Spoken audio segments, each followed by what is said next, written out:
இறை இயேசுவில் அன்பார்ந்த இணையதள தோழமைகளே, உங்களை இயேசுவின் இனிய நாமத்தில் அன்புடன் வாழ்த்துகின்றேன். நாம் ஒரு வருட திருவிவிலிய வாசிப்பு திட்டத்தில் இன்றைக்கு நாள் 56. இன்றைய வாசிப்பதற்கான பகுதி எண்ணிக்கை அதிகாரம் 5, இணைச்சட்டம் அதிகாரம் 5, திருப்பாடல்கள் அதிகாரம் 90. எண்ணிக்கை அதிகாரம் 5. ஆண்டவர் மோசேயிடம் கூறியது: தொழுநோயர், வெட்டையுள்ளோர், பிணத்தால் தீட்டுப்பட்டோர் அனைவரையும் பாளையத்துக்கு புறம்பாக்குமாறு இஸ்ரேல் மக்களுக்கு கட்டளையிடு. மக்களிடையே நான் தங்கியிருக்கும் பாளையத்தை அவர்கள் தீட்டுப்படுத்தி விடாதபடி ஆணாயினும் பெண்ணாயினும் அவர்களை பாளையத்துக்கு புறம்பாக்கி விடுங்கள். இஸ்ரேல் மக்கள் அவ்வாறே அவர்களை பாளையத்துக்கு புறம்பே துரத்திவிட்டனர். ஆண்டவர் மோசேயிடம் சொன்னபடியே இஸ்ரேல் செய்தனர். ஆண்டவர் மோசேயிடம் கூறியது: இஸ்ரேல் மக்களிடம் சொல், மனிதர் ஆண்டவரை மீறி செய்யும் பாவங்களில் எதையும் ஓர் ஆணோ பெண்ணோ செய்து குற்றவாளியானால் அவர்களை தாங்கள் செய்த பாவத்தை அறிக்கையிட வேண்டும். தீங்கிழைக்கப்பட்டவனுக்கு ஈடு கட்டி அத்துடன் 1/5 பங்கை கூட்டி கொடுக்க வேண்டும். குற்ற ஈட்டுத் தொகையை பெற்றுக்கொள்ள முறை உறவினன் இல்லையெனில் அந்த குற்ற ஈட்டுத் தொகை ஆண்டவருக்கு, அதாவது குருவிடம் சேரும். இது அவன் குற்ற நீக்கத்துக்காக செலுத்தும் ஈட்டு பலி. ஆட்டை தவிர சேர வேண்டியது இஸ்ரேல் மக்கள் குருவிடம் கொண்டு வரும் புனித பொருட்கள் அனைத்திலும் உயர்த்தி படைப்பவை அவனையே சேரும். ஒவ்வொரு மனிதனின் புனித பொருட்களும் அவனுக்குரியவை. ஆனால் அவன் குருவுக்கு கொடுப்பது குருவையே சேரும்.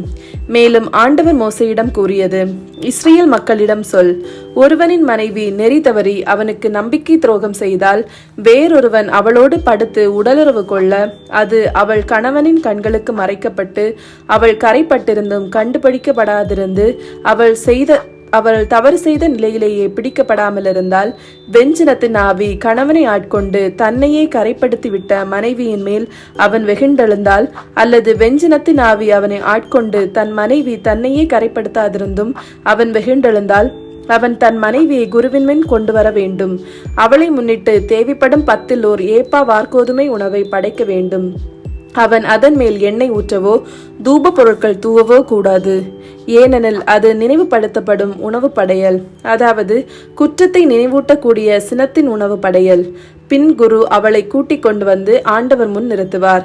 குரு ஒரு மண் பாத்திரத்தில் புனித நீர் எடுத்து திருக்கூடாரத்தின் தரையிலிருந்து கொஞ்சம் துகள் எடுத்து நீரில் போடுவார். குரு அப்பெண்ணின் தலைமுடியை கலைத்துவிட்டு வெஞ்சினத்தின் உணவு படையலாகிய நினைவுபடுத்தும் உணவு படையலை அவள் கைகளில் வைப்பார். சாபத்தை கொண்டு வரும் கசப்பு நீரையும் குரு தன் கையில் வைத்திருப்பார்.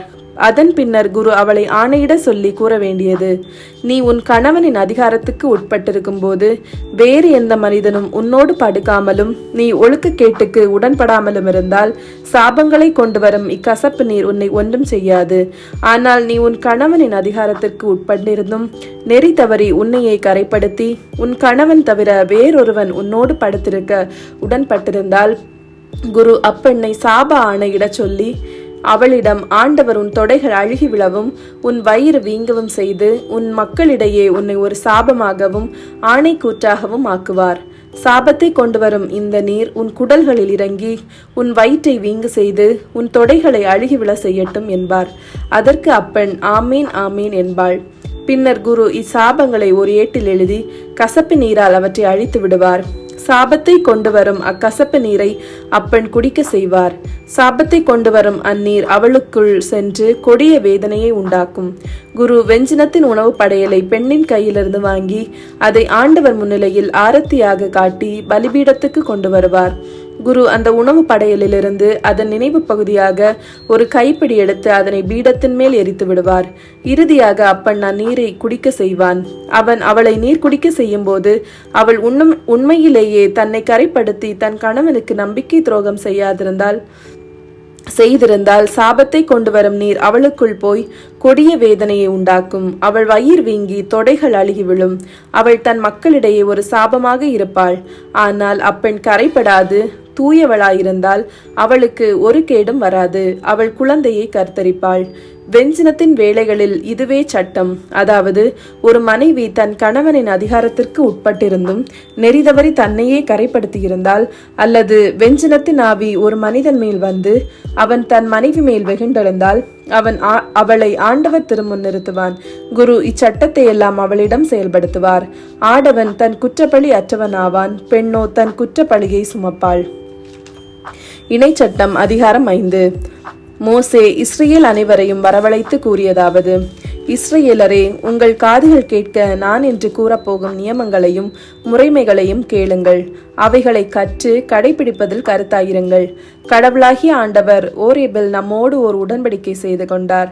நம் மூதாதையரோடு ஆண்டவர் இது போன்ற உடன்படிக்கையை செய்து கொள்ளவில்லை. மாறாக நம்மோடு, ஆம், இன்று இங்கு உயிரோடு இருக்கும் நம் அனைவரோடும் செய்து கொண்டார். மலையின் நெருப்பின் நடுவிலிருந்து ஆண்டவர் உங்களோடு நேருக்கு நேர் பேசினார். ஆண்டவரின் வாக்கை உங்களுக்கு அறிவிக்க நானே அவ்வேளையில் ஆண்டவருக்கும் உங்களுக்கும் இடையே நின்றேன். ஏனெனில் நீங்கள் நெருப்பை கண்டு அஞ்சினீர்கள், மலை மீதும் ஏறவில்லை. அப்பொழுது அவர் கூறியது: உன் கடவுளாகிய ஆண்டவர் நானே. அடிமைத்தன வீடாகிய எகிப்து நாட்டிலிருந்து உன்னை புறப்பட செய்தவர் நானே. என்னை தவிர வேறு கடவுள் உனக்கு இருத்தல் ஆகாது. மேலே விண்ணுலகிலும் கீழே மண்ணுலகிலும் மண்ணுலகின் கீழுள்ள நீர்த்திரளிலும் உள்ள எந்த உருவத்திலேனும் உனக்கென நீ சிலையை செய்யாதே. நீ அவைகளை வழிபடவோ அவற்றுக்கு பணிவிடை புரியவோ வேண்டாம். ஏனெனில் நானே உன் கடவுளாகிய ஆண்டவர். வேற்று தெய்வ வழிபாட்டை சத இறைவன். என்னை வெறுக்கும் மூதாதையரின் தீச்செயலுக்காக 3ஆம் 4ஆம் தலைமுறை மட்டும் பிள்ளைகளை தண்டிப்பவன். மாறாக என் மீது அன்பு கூர்ந்து என் கட்டளைகளை கடைபிடிப்போருக்கு 1000 தலைமுறைக்கும் பேரன்பு காட்டுவேன். உன் கடவுளாகிய ஆண்டவரின் பெயரை வீணாக பயன்படுத்தாதே. ஏனெனில் தம் பெயரை வீணாக பயன்படுத்துபவனை ஆண்டவர் தண்டியாது விடார். உன் கடவுளாகிய ஆண்டவர் உனக்கு கட்டளையிட்டபடி ஓய்வு நாளை புனிதமாக கடைபிடி. 6 நாட்கள் நீ உழைத்து உன் அனைத்து வேலைகளையும் செய்வாய். 7ஆம் நாளோ உன் கடவுளாகிய ஆண்டவருக்கான ஓய்வு நாள். எனவே அன்று நீயும் உன் மகனும் மகளும் உன் அடிமையும் அடிமை பெண்ணும் மாடு கழுதை மற்றெல்லா கால்நடைகளும் உன் வயல்களுக்குள் இருக்கும் அந்நியனும் யாதொரு வேலையும் செய்ய வேண்டாம். நீ ஓய்வெடுப்பது போல் உன் அடிமையும் அடிமை பெண்ணும் ஓய்வெடுக்கட்டும். எகிப்து நாட்டில் நீ அடிமையாய் இருந்தாய் என்பதையும் உன் கடவுளாகிய ஆண்டவரே தம் வலிய கரத்தாலும் ஓங்கிய புயத்தாலும் உன்னை அங்கிருந்து கூட்டி வந்தார் என்பதையும் நினைவில் கொள். ஆதலால் ஓய்வு நாளை கடைபிடிக்க வேண்டும் என்று உன் கடவுளாகிய ஆண்டவர் உனக்கு கட்டளையிட்டார். உன் தந்தையையும் தாயையும் மதித்து நட. இதனால் உன் கடவுளாகிய ஆண்டவர் உனக்கு அளிக்கும் நாட்டில் நீ நெடுநாள் நலமுடன் வாழ்வாய். உன் கடவுளாகிய ஆண்டவர் உனக்கு இடும் கட்டளை இதுவே: கொலை செய்யாதே, விபசாரம் செய்யாதே, களவு செய்யாதே, பிறருக்கு எதிராக பொய் சான்று சொல்லாதே, பிறர் மனைவியை காமுறாதே, பிறர் வீடு, நிலம், அடிமை, அடிமைப்பெண், மாடு, கழுதை அல்லது பிறருக்குரியது எதையுமே கவர்ந்திட விரும்பாதே. இவ்வார்த்தைகளை ஆண்டவர் மலை மேல் நெருப்பு, மேகம், காரிருள் நடுவிலிருந்து உரத்த குரலில் உங்கள் சபையோர் எல்லோரிடமும் பேசினார். மேலும் வேறு எதையும் கூட்டாமல் அவர் இவற்றை 2 கற்பலகைகளில் எழுதி என்னிடம் தந்தார். மலையில் தீப்பற்றி எரியும் பொழுதே இருளின் நடுவிலிருந்து வந்த குரல் ஒலியை நீங்கள் கேட்டதும் நீங்கள் எல்லோரும் உங்கள் குலத்தலைவர்களும் உங்கள் பெரியோர்களும் என்னை அணுகினீர்கள். நீங்கள் என்னிடம் கூறியது: இதோ நம் கடவுளாகிய ஆண்டவர் அவர் தம் மாட்சியையும் ஆற்றலையும் நமக்கு காண்பித்துள்ளார். மேலும் நெருப்பின் நடுவிலிருந்து வந்த அவரது குரலையும் நாம் கேட்டோம். கடவுள் மனிதனோடு பேசியதையும் ஆயினும் அம்மனிதன் உயிரோடு இருப்பதையும் இன்று கண்டோம். அப்படியானால் இப்பொழுது நாங்கள் ஏன் சாக வேண்டும்? ஏனெனில் இப்பெரும் நெருப்பு எங்களை விழுங்குமே. நம் கடவுளாகிய ஆண்டவரின் குரலை இனியும் கேட்போமாகில் நாங்கள் மடிவோம். நெருப்பிலிருந்து பேசுகின்ற வாழும் கடவுளின் குரலை நாங்கள் கேட்டும் உயிரோடு இருப்பது போல் கடவுளின் குரலை கேட்டும் உயிரோடு இருக்கின்ற மானிடன் எவனாவது உண்டா? நீரே அருகில் சென்று நம் கடவுளாகிய ஆண்டவர் கூறப்போவது அனைவதையும் கேட்டு அவர் கூறுவது அனைத்தையும் நீரே எமக்கு சொல்லும். நாங்கள் கேட்டு அதன்படியே செய்வோம். நீங்கள் என்னிடம் சொன்ன வார்த்தைகளை ஆண்டவர் கேட்டு அவர் என்னிடம் கூறியது: இந்த மக்கள் உன்னிடம் சொன்ன வார்த்தைகளை கேட்டேன். அவர்கள் சொல்வது சரியே. அவர்களும் அவர்கள் மக்களும் என்றென்றும் நலமாயிருக்குமாறு என்னாலும் எனக்கு அஞ்சி நடந்து என் கட்டளைகள் அனைத்தையும் கடைபிடிக்கும் இத்தகைய உள்ளம் அவர்களுக்கு இருந்தால் எவ்வளவோ நல்லது. நீ சென்று உங்கள் கூடாரங்களுக்கு திரும்பி போங்கள் என அவர்களுக்கு சொல். நீயோ இங்கே என்னோடு இரு. எல்லா கட்டளைகளையும் நியமங்களையும் முறைமைகளையும் நான் உனக்கு சொல்வேன். அவர்களுக்கு நான் உடமையாக கொடுக்க போகும் நாட்டில் அவர்கள் கடைபிடிக்குமாறு அவற்றை நீ கற்றுக்கொடு. ஆகவே உங்கள் கடவுளாகிய ஆண்டவர் உங்களுக்கு கட்டளையிட்டவற்றை நிறைவேற்றுவதில் கருத்தாயிருங்கள். வலமோ இடமோ விலகி நடக்க வேண்டாம். மாறாக உங்கள் கடவுளாகிய ஆண்டவர் உங்களுக்கு கட்டளையிட்டு கூறிய எல்லா வழிகளிலும் நடங்கள். அப்பொழுது வாழ்வீர்கள். அது உங்களுக்கு நலமாகும். நீங்கள் உடமையாக்கி கொள்ளப் போகும் நாட்டிலும் நெடுநாள் வாழ்வீர்கள். திருப்பாடல்கள் அதிகாரம் 90. என் தலைவரே, தலைமுறை தோறும் நீரே எங்கள் புகலிடமாய் உள்ளீர். மலைகள் தோன்றும் முன்பே, நிலத்தையும் உலகையும் நீர் உருவாக்கும் முன்பே, ஊழி காலமாய் உள்ள இறைவன் நீரே. மனிதரை புழுதிக்கு திரும்பிட செய்கின்றீர். மானிடரை மீண்டும் புழுதியாகுங்கள் என்கின்றீர். ஏனெனில் 1000 ஆண்டுகளும் பார்வையில் கடந்து போன நேற்றைய நாள் போலவும் இரவின் ஒரு சாமம் போலவும் உள்ளன. வெள்ளமென மானிடரை வாரிக்கொண்டு செல்கின்றீர். அவர்கள் வைகரையில் முளைத்தலும் புல்லுக்கு ஒப்பாவர்.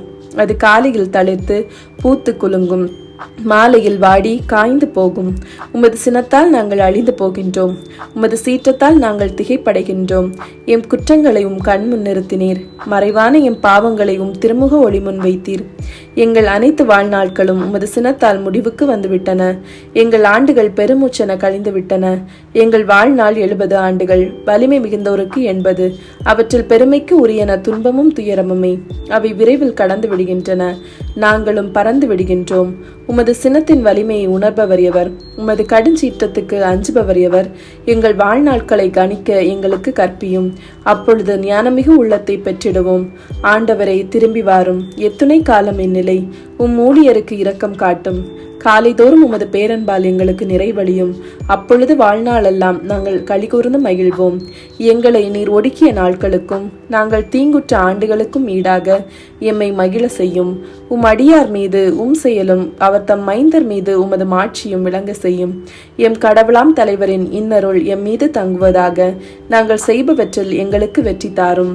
ஆம், நாங்கள் செய்பவற்றில் வெற்றி அருளும்.